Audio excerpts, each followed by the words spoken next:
गरुड़ पुराण पहला अध्याय। मृत्यु के तुरंत बाद क्या होता है और फिर वह क्षण आता है जब जीवन की अंतिम श्वास रुक जाती है, नेत्रों के आगे अंधकार छा जाता है और संपूर्ण अस्तित्व एक शून्य में विलीन हो जाता है। किसी ने कभी कल्पना भी नहीं की थी कि आज की सुबह उसकी अंतिम सुबह होगी। परिवार रो रहा होता है, चिकित्सक कहता है अब यह नहीं रहा, किंतु जो चला गया वह सब कुछ देख रहा होता है ऊपर से, आत्मा के रूप में। गरुड़ पुराण कहता है मृत्यु के तुरंत पश्चात आत्मा अचंभित हो जाती है।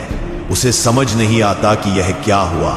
वह चिल्लाती है, पुकारती है, मैं यही हूं, क्या तुम मुझे देख नहीं रहे? किंतु उसकी पुकार कोई सुन नहीं सकता, क्योंकि अब वह इस लोक की नहीं रही।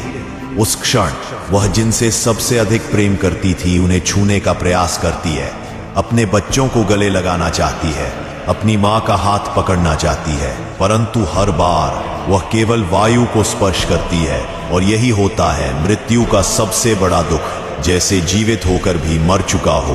तभी एक भीषण ठंडक का आभास होता है और उसके समक्ष प्रकट होते हैं यमदूत, काले, विकराल, आंखों में अग्नि, हाथों में लोहे की जंजीरें, और वे कहते हैं चलो अब तुम्हारे कर्मों का लेखा जोखा होगा।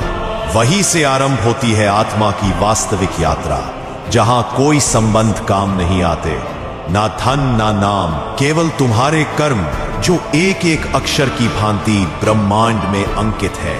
मृत्यु अंत नहीं है, यह एक नया द्वार है जिसके उस पार केवल सत्य है, निर्दयी, अडोल, अपरिहार्य सत्य, जहां हर जीव को उतरना ही पड़ता है, चाहे वह राजा हो या रंक। यह था गरुड़ पुराण का पहला सत्य।